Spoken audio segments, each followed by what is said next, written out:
إن إقبال الشعب على المشاركة في الانتخابات والحيوية التي اتسمت بها الحملات الانتخابية للمرشحين والاهتمام الذي أولاه الإعلام الوطني والدولي لمتابعتها هو بعض معالم الحراك السياسي الجديد الذي أطلقته مبادرة التعديل الدستوري.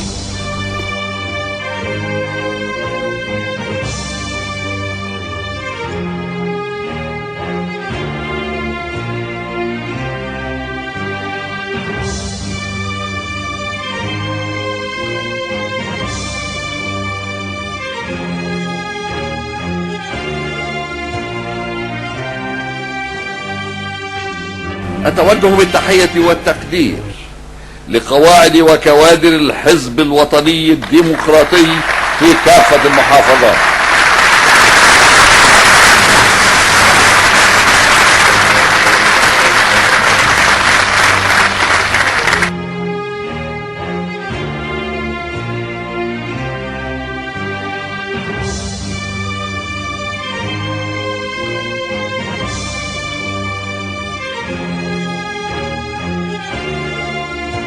أتوجه بالتحية والتقدير لقواعد وكوادر الحزب الوطني الديمقراطي في كافة المحافظات.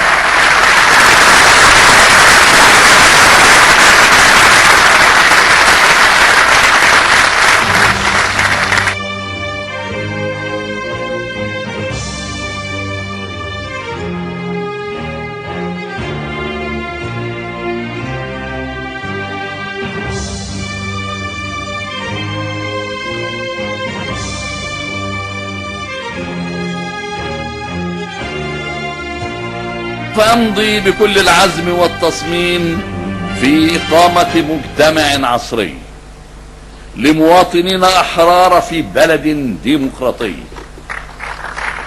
أيها الإخوة والأخوات، السيدات والسادة، عهد ويمين أن أحفظ أمن مصر،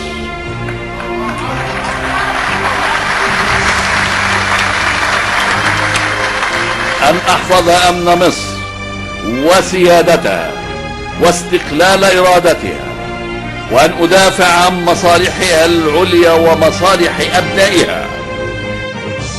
والآن وقد أولاني هذا الشعب العظيم دعمه وتأييده، فإنني أتوجه لكل أبناء وبنات الوطن بمشاعر الشكر والامتنان.